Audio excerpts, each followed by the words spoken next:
The slap rang louder in the room than I thought possible. My mother-in-law's hand came down across my face with a sharp crack, leaving my cheek stinging and my pride bleeding. Before I could even process the humiliation, my sister-in-law leaned forward with a sneer, spitting at my feet, her eyes burning with cruelty. I froze, not because I was weak, but because I had promised myself I would not cause chaos in my husband's family. I had told myself 1,000 times that patience, kindness, and silence would win them over. But in that moment, as I stood there trembling, cheeks hot with shame, I realized no amount of silence would change their hearts. They didn't want peace. They wanted me broken. My mother-in-law's voice sliced through the air. You are nothing. Do you understand? My son deserves better than you. Someone who can bring pride to this family, not shame. Shame. That word had been hurled at me since the day I married into this family. I wasn't from their elite circle. My parents were simple, hardworking people. And for my husband's family, that alone was enough to see me as unworthy.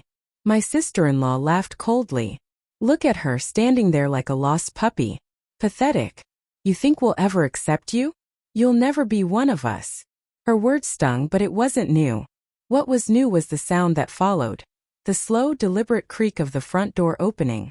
Light from the hallway spilled in, and the entire room shifted. My mother-in-law's face paled, her hand falling to her side. My sister-in-law stiffened, her mockery frozen mid-smile. Because standing in the doorway, tall and immovable, was the man they both feared the most, my father. They had never truly met him. They knew of him.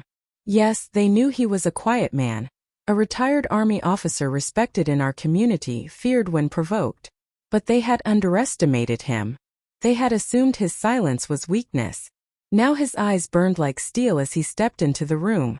What? He said, his voice calm but laced with deadly authority. Did you just do to my daughter?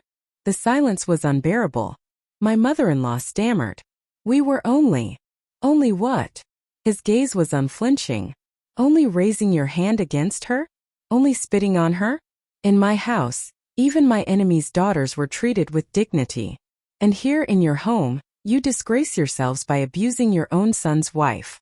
I had never seen them so terrified. My father didn't need to shout. His presence alone stripped them of their arrogance. My husband, who had been upstairs, rushed down at the commotion. He stopped cold when he saw my tear-streaked face and the redness on my cheek. His eyes darted to his mother and sister, then to my father and finally to me. What happened? He whispered. But the truth was written all over the room. They hit her, my father said simply. And you allowed it. That cut deeper than any slap. My husband's face collapsed in guilt. No, I didn't know.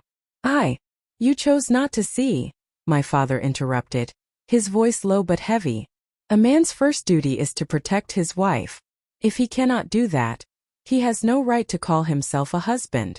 Tears filled my eyes, because these were the words I had been too afraid to say. For so long I had hoped my husband would defend me. But he never did. He always said, they'll come around. Just give them time. That time had now run out. My mother-in-law tried to recover her composure, snapping, You have no right to lecture us in our house. But my father's reply was thunder. When you laid hands on my daughter, you gave me every right. The silence after that was suffocating. My sister-in-law muttered something under her breath, but she wouldn't even meet his eyes. My mother-in-law looked away, her face crumbling under the weight of his words. And then my father turned to me. His tone softened in a way that almost broke me completely. Daughter, he said, you don't have to live like this. You have a home where you are loved, respected, and cherished. You can walk out with me right now. My husband's face went white. He reached for me desperately. Please don't go. I'll fix this. I promise I'll stand by you this time. Just don't leave me. I searched his eyes looking for sincerity, for the man I once believed in. But the silence of the past years weighed heavier than his sudden promise. My father extended his hand, patient, unwavering. In that moment I made a choice. I stepped forward not to leave my marriage but to reclaim my dignity. I looked at my husband squarely. If you mean those words, then prove it. Right here. Right now. Stand up to them. Not later. Not someday. Now. My husband trembled. His mother hissed, "Don't you dare." His sister shook her head violently. But my husband straightened, shoulders trembling yet determined. He turned to his mother and sister. "If you ever touch her again," he said, his voice breaking but strong, "you will lose me forever. She is my wife. She deserves your respect. And if you cannot give it, then we will not be a part of your lives." The room erupted in gasps. My mother-in-law's face twisted with fury. My sister-in-law stormed away. But I saw it, the shift. For the first time my husband chose me. My father gave a small nod, satisfied. He didn't need to say more. He had already won. That day was not the end of the battles. My in-laws didn't change overnight. But the power they once held over me was broken. Because now they knew there was a line they could never cross again. And more importantly, so did I. I realized that silence is not strength when it costs you your self-respect.